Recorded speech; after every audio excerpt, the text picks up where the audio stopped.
Dahil sa pagkahulog na naman ng isa sa sasakyan sa Skyway kahapon ay pinag-aaralan ng mga otoridad kung sapat nga ba ang mga safety features ng Skyway.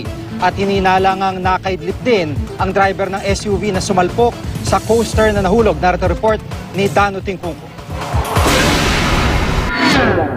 Ito ang kuha ng CCTV sa southbound lane ng Skyway sa bahagi ng Bikutan Taguig alas 5:16 linggo ng madaling araw. Ang nasa kanan ng kuha, ang shuttle ng Skyway nakahatid lang ng mga sakay nitong teller sa mga toll plaza.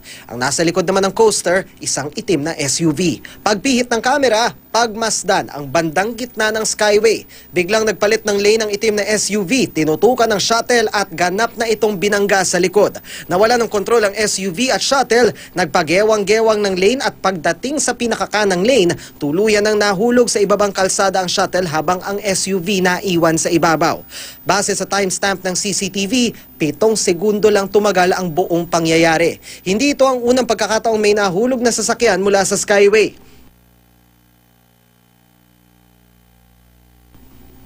December 16, 2013 ng 19 ang nasawi matapos mahulog sa Skyway ang bus ng Don Mariano Transit. Mahigit 2 buwan ang nakalipas, muli itong nangyari. Pero sa pagkakataong ito, walang nasawi. Dahil linggo, wala rin masyadong sasakyan kaya walang nabagsakan ang coaster. Kala ko nga naplatan ako ng gulong. Biglang kumalabog sa likuran ko. Tininan ko po yung side mirror. Ngayon, may bumangga sa akin, kulay itim. Nasakyan. Akala ko, katapusan ko na. Minor injuries lang ang tinamo ni Alan Opal at agad ding nakalabas ng ospital.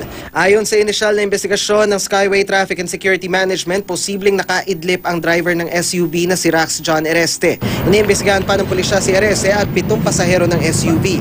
Wala namang nasugatan sa kanila. Ayon sa ama ni Ereste, handa naman silang harapin kung anumang reklamo ang isasampa sa kanyang anak. Ang mas mahalaga raw ngayon, ligtas ang anak at iba pang sangkot sa aksidente. Siyempre, magulang ka, mag-iisip ka rin ng pero tumawag naman siya sa akin na okay naman sila. Dano Tingkungko, GMA News.